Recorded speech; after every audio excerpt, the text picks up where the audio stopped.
Nataka nikwambie unazo nguvu za kufanya vitu vikubwa katika maisha yako. Jitahidi kutenga muda kuanzia leo kujifunza wewe mwenyewe. Wewe ni nani? Je, unataka kwenda wapi? Ndoto zako ni zipi? Je, unatamani kutimiza kitu gani ukiwa na umri wa kiasi gani katika maisha yako? Kuna wengine wamekuwa wakitimiza ndoto kubwa katika maisha wakiwa na umri mdogo tu. Je, wewe umetenga muda kujifahamu au kufahamu ni vitu gani ambavyo unatakiwa kutumia na vitu gani ambavyo hutakiwi kutumia ili uweze kutimiza ndoto zako?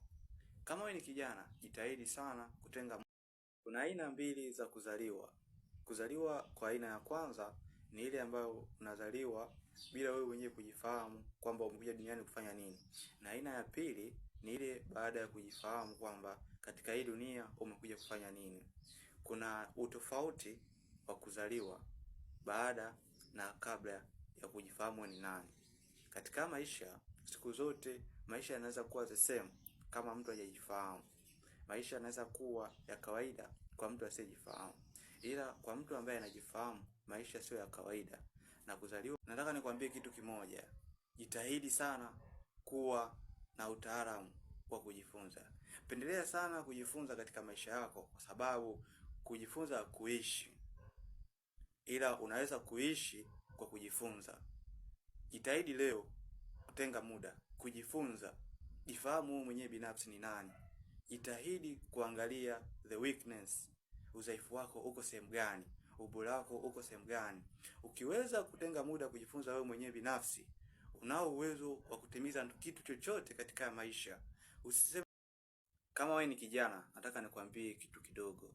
Katika maisha huwezi kuishi kwa chakula peke yake.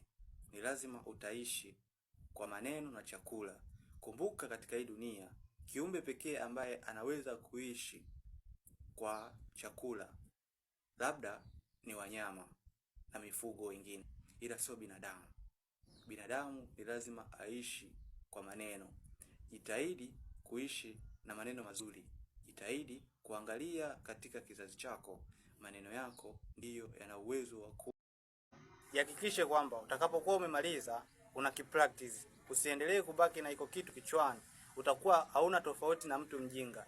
Katika maisha yako nawe pia nakwambia katika maisha yako utakapokuwa unajifunza kitu, jitahidi kukitumia iko kitu. Usikiache katika ubongo uliokuwa nao. Hautakuwa unaonekana na tofauti na mtu asiyejua ila tu kwa kutumia kile kitu ambacho umekuwa umejifunza katika huo muda. Kumbuka, sio wingi wa vitu ulivyojifunza vitaweza kufanya ufanikiwe katika maisha yako, ila vitu vidogo ulivyojifunza ambavyo vinafanya kazi katika maisha